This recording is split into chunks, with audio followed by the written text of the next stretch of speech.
সাবেক আইজিপি বেনজির আহমেদ ও তার পরিবারের ব্যাংকে থাকা স্থায়ী আমানতের প্রায় 100 কোটি টাকা তুলে নিয়েছেন এক মাসের মধ্যেই। যাকে নিয়ে ওবায়দুল কাদের একেবারে বড় বড় বক্তব্য দিচ্ছেন, এই চোর ডাকাতকে আপনি যদি এখন 100 কোটি টাকা তুলে নেওয়ার সুযোগ করে না দিতেন, তাহলে এই ভদ্রলোক কি এখান থেকে টাকা তুলতে পারতো? দেশের শীর্ষস্থানীয় সংবাদ মাধ্যমের খবর, সপরিবারের চম্পট মেরেছেন বেনজির। দেশের সীমানা পেরিয়ে তিনি এখন আছেন সংযুক্ত আরব আমিরাতের দুবাই শহরে। আসসালামু আলাইকুম। সম্মানিত দর্শক মণ্ডলী, দেশ ও প্রবাস থেকে কাছে ও দূরে, দেশের দূর দূরান্ত থেকে যারাই ঠিক এই মুহূর্তে আমার এই ভিডিওটি দেখছেন, সকলকে জানাই আন্তরিক শুভেচ্ছা ও অভিনন্দন। সম্মানিত দর্শক মণ্ডলী, ভিডিওতে আপনাদের মাঝে অত্যন্ত গুরুত্বপূর্ণ কিছু তথ্য তুলে ধরব, যে বিষয়গুলো দেখলে আপনি রীতিমতো অবাক হতে বাধ্য হবেন। হ্যাঁ প্রিয় দর্শক, অবাক হওয়ার মতো একটি ভিডিও নিয়ে উপস্থিত হয়েছে। এই জন্য গুরুত্বপূর্ণ ভিডিওটি এক সেকেন্ডেও না টেনে ধৈর্য সহকারে শেষ পর্যন্ত দেখবেন। চ্যানেলে নতুন দর্শক হলে অবশ্যই চ্যানেলটিকে সাবস্ক্রাইব করে পাশে থাকা বেল বাটনটি অন করে দিবেন। প্রিয় দর্শক, কথা না বাড়িয়ে ভিডিওতে একটি লাইক দিয়ে দেখতে থাকুন সম্পূর্ণ ভিডিওটি। কোটি টাকা এক মাসে তার এফডিআর, এই যে আপনাকে আরেকটা বড় ভালো স্ক্রিনশট দেখাই, দেখেন 50টি এফডিআর ছিল, 50টি এফডিআর এ 100 কোটি টাকা। এই যে বেনজির আহমেদের 50টি এফডিআর এর, আমার ব্যক্তিগত তো নিউজ না, ইন্ডিপেন্ডেন্ট নিউজ, ইন্ডিপেন্ডেন্টে দেখেন 50টি এফডিআর ছিল 100 কোটি টাকা। আজকের 1 ঘন্টার আগের নিউজ, আপনি যদি ওভার চেক করতে চান প্লিজ ইউ মে চেক। সেখানে তারা বলেছে যে মাত্র 1 মাসে তিনি 100 কোটি টাকা তুলে নিয়েছেন এই এফডিআর গুলোর টাকা পয়সাগুলো। তো বাংলাদেশের সরকারের যদি, যার বিরুদ্ধে দুর্নীতির অভিযোগ চলছে, যার বিরুদ্ধে আপনি তদন্ত করছেন, যাকে নিয়ে এত মিডিয়া মাতাচ্ছেন, যাকে নিয়ে ওবায়দুল কাদের একেবারে বড় বড় বক্তব্য দিচ্ছেন, এই চোর ডাকাতকে আপনি যদি এখন 100 কোটি টাকা তুলে নেওয়ার সুযোগ করে না দিতেন, তাহলে এই ভদ্রলোক কি এখান থেকে টাকা তুলতে পারতো?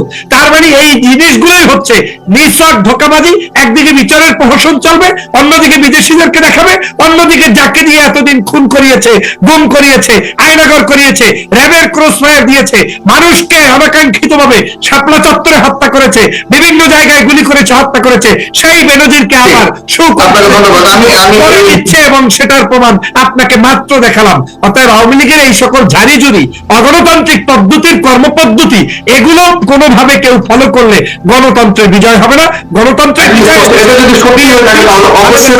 না সত্যি হয়ে থাকে মানে কি? আবার পত্রিকা বলছে, নিউজ পেপার বলছে, আপনার টেলিভিশন বলছে, তারপরেও বিশ্বাস না হলে আমি তো আর আমার বাড়ি থেকে পারবো না।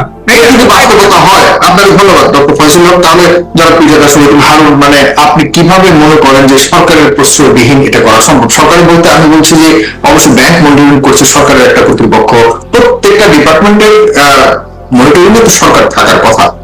এই যে একদম একটা কথা বলে যাই সাগর ভাই, আপনি দেখেন এসালমের বিরুদ্ধে বহু অভিযোগ হয়েছে, এসালমের গ্রুপের কোনো কিছু ক্ষয়ক্ষতি হয়েছে বাংলাদেশে? আপনি তার দুর্নীতির এখন পর্যন্ত কোন জায়গায় কোনো কিছু, আওয়ামী লীগ তাকে শেল্টার না দিলে, তার এই শেখ পরিবার শেল্টার না দিলে তিনি কোথায় যাইতেন আজকে? কিন্তু এই ইসলামী ব্যাংককে ধ্বংস করেছে, ইসলামী বিশ্ববিদ্যালয় চট্টগ্রামকে দখল করেছে, মানরাত বিশ্ববিদ্যালয় দখল করেছে, বাংলাদেশের ব্যাংকিং খাত থেকে শুরু করে সব জায়গায় আওয়ামী লীগের চুরি ডাকাতি গুন্ডামি ছাড়া আর কোনো কিছুই নাই।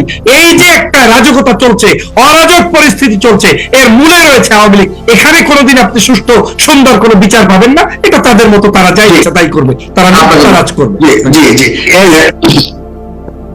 ভাই এখন আমাদের একটু প্রমাণটা ওনাকে দিতে বলেন। আমরা শুধু ওনার সাথে সাথে সাথে মানুষদের দুর্নীতি, যেগুলো মানুষের সবাই জানে, দিতে হবে না। ভয়ঙ্কর নভেম্বর পরে দেখেন পত্রিকায়, আমার প্রমাণ লাগবে না। দিদারুল আলম চৌধুরী ভাই, আপনি শ্রদ্ধার মতো ব্যক্তিত্ব, মুরব্বী মানুষ, আপনাকে শ্রদ্ধা জানিয়ে বলছি, আপনার প্রতি সম্মান রেখেই বলছি, আপনি একটু পত্রিকাগুলো পড়েন, আপনি তো বাংলাদেশি আছেন।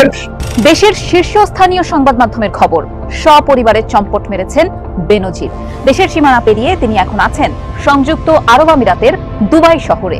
শুধু তাই নয়, বলা হচ্ছে যাওয়ার আগে দুর্নীতির অভিযোগ ওঠা সাবেক এই পুলিশ প্রধান তার ব্যাংক হিসাবে থাকা কারি কারি টাকাও ঝোলা ভরে তুলে নিয়ে গেছেন। তাহলে এখন কি করবে দুদক? বেনজির কিংবা তার পরিবারের অন্য সদস্যদের বর্তমান অবস্থানই বা কোথায়? প্রিয় দর্শক, দ্য বিজনেস স্ট্যান্ডার্ডের সঙ্গেই থাকুন। দেখা যাক বেনজিরের কোনো খোঁজ আমরা বের করতে পারি কিনা। আমি মোহনা হোসেন, পুরোটা সময় জুড়ে আছি আপনাদের সাথে। দুদকের অনুসন্ধানে বেরিয়ে আসা বেনজির ও তার পরিবারের অঢেল সম্পদ জব্দের আদেশের পরই দেশ জুড়ে ডালপালা মেরেছে আলোচনা, সামনে হাজারো প্রশ্ন। বেনজির দেশে আছেন কিনা এই নিয়েও ধোঁয়াশা সৃষ্টি হয়েছে। একটি সূত্র জানিয়েছে বেনজির পরিবার নিয়ে এখন দুবাইতে অবস্থান করছেন। আদালতের আদেশের আগেই তিনি দেশ ছেড়েছেন নাকি এরপরে এই বিষয়ে কেউ মুখ খুলতে চাইছেন না। বক্তব্যের জন্য বেনজির আহমেদের সঙ্গে মোবাইল ফোন ও হোয়াটসঅ্যাপে যোগাযোগের চেষ্টা করা হয়, কিন্তু তারপরও তাকে পাওয়া যায়নি। তবে অন্য একটি সূত্র বলছে বেনজিরের স্ত্রী এবং এক কন্যা দুবাইতে থাকলেও অন্য কন্যাদের নিয়ে দেশেই আছেন তিনি। দুদকের অনুসন্ধানে বেনজির আহমেদ ও তার স্ত্রী, কন্যা এবং তাদের স্বার্থ সংশ্লিষ্ট বিভিন্ন প্রতিষ্ঠানের 33টি ব্যাংক হিসাবের তথ্য বেরিয়ে এসেছে।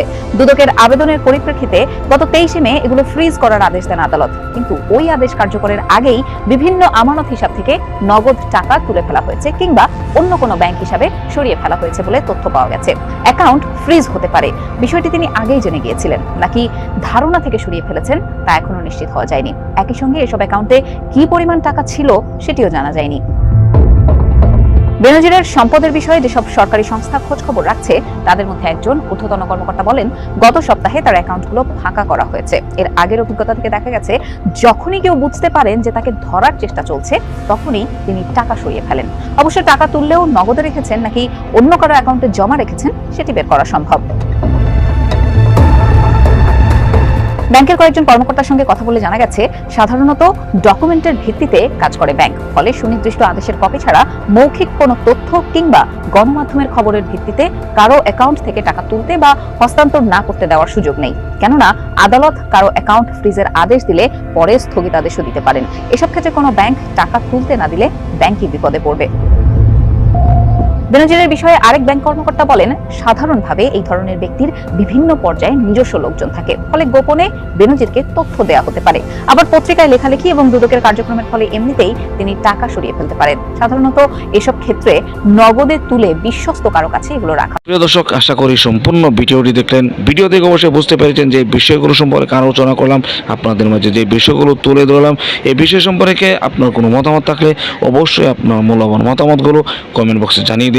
এমনকি ভিডিওটি শেয়ার করে সকলের মাঝে ছড়িয়ে দিবেন। যদি ভালো লাগে অবশ্যই একটি লাইক করে দিবেন, কারণ আপনার একটি লাইক ভিডিওটি আরেকজনকে পৌঁছাতে সাহায্য করবে। প্রিয় দর্শক, এ বলে আজকের মতো এখানে শেষ করছি। ভালো থাকুন, সুস্থ থাকুন, আবারও দেখা হচ্ছে পরবর্তী ভিডিওতে।